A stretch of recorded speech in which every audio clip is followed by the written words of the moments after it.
Animation, like any art form, is always evolving. Artists are now adding whole new dimensions to their work. Literally. We're here at Sony Pictures Imageworks to see how they're creating and shooting entire 3D CGI worlds.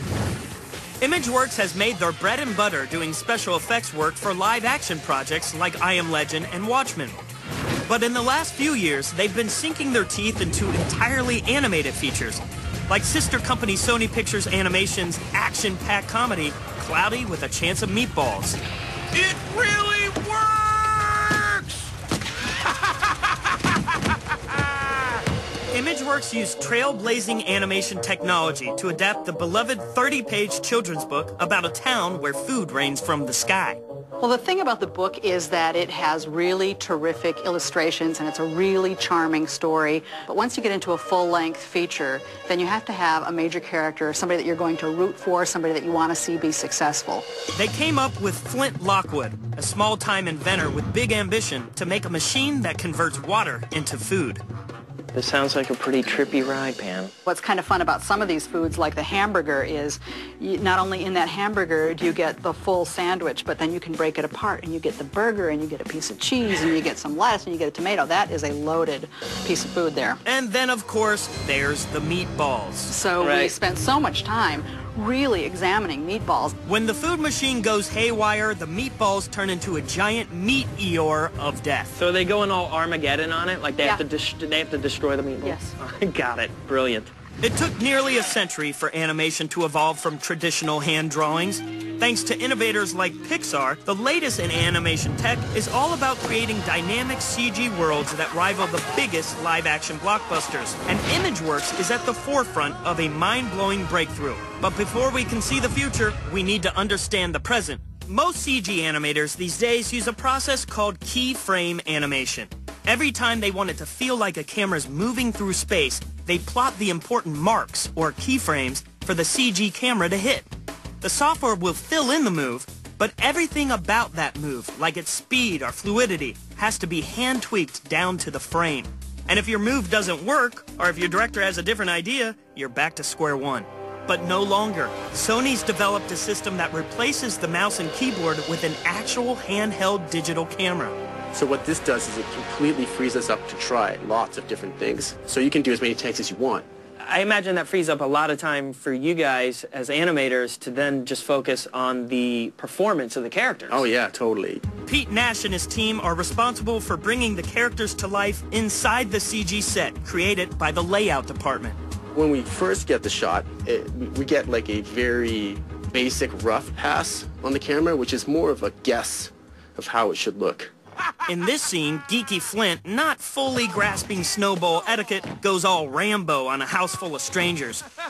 The directors really wanted a Children of Men feel. Really? Like a nice long shot? Like a continuous action, like you're in the action.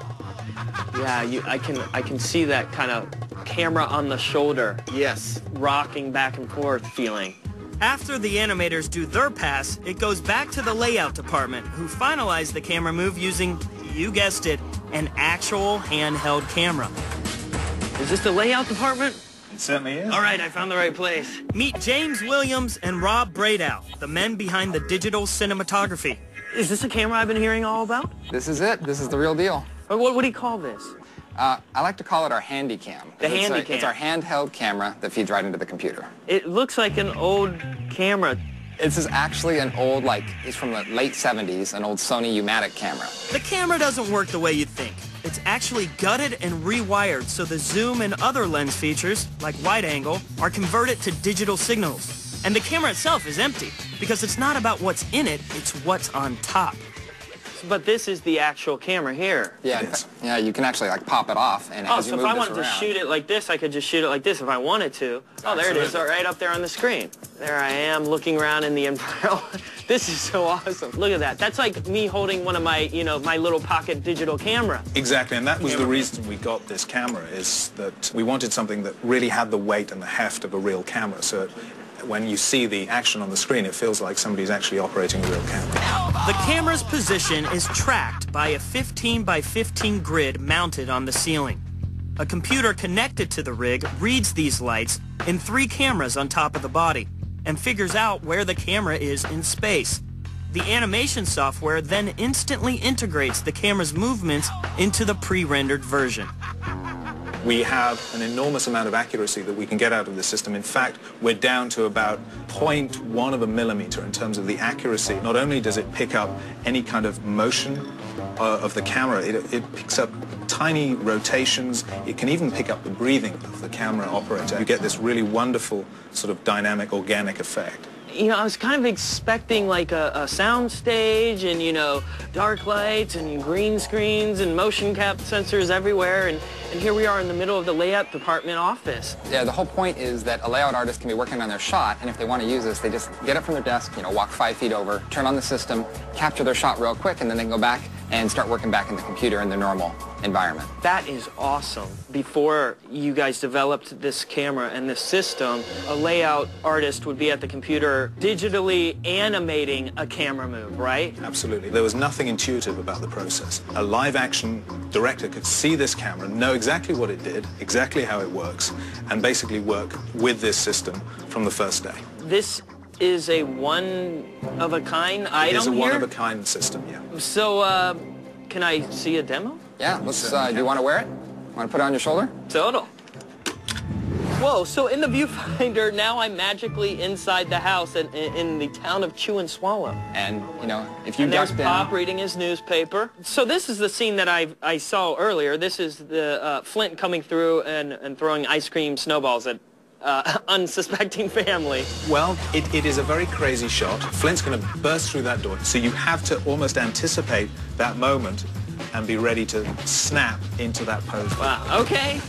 I'll give it a shot, James. Whenever you're ready to cue Flint, just hit that button. Okay, here we go. And action. Snowball! Yeah! Watch out, Rob, I'm going down the hallway. There's Snowball. Where are the kids? I can't go through the door. Wait, where'd Flint go? Perfect. Wait, what happened? That's a take. Is it over already? That was it. Okay, well, what did I get wrong there? Well, you went through the walls instead of the hallway. Oh, okay, Sorry. so first note, don't go through walls. That'll help. Okay. And then it is hard to keep up with Flint. He's very fast. Here we go. Action. Snowball! What do you want?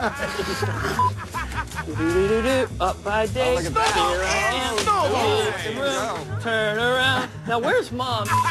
Nice. Snowball and snowball. Snowball. And around for Mom. Snowball. You got her. You got her. Oh, look, I zoomed in on her, too. That was perfect. Yes! That was by far your best performance yet. So it seems to me like the imagination of what you can do with the camera here is completely limitless. It's more of a human, you know, limitation. Yeah, this system actually imposes human limitations on the camera, which is something from the language of film we're all very used to. It kind of naturally grounds it, you know, especially with an animated movie. It gives it a completely different look.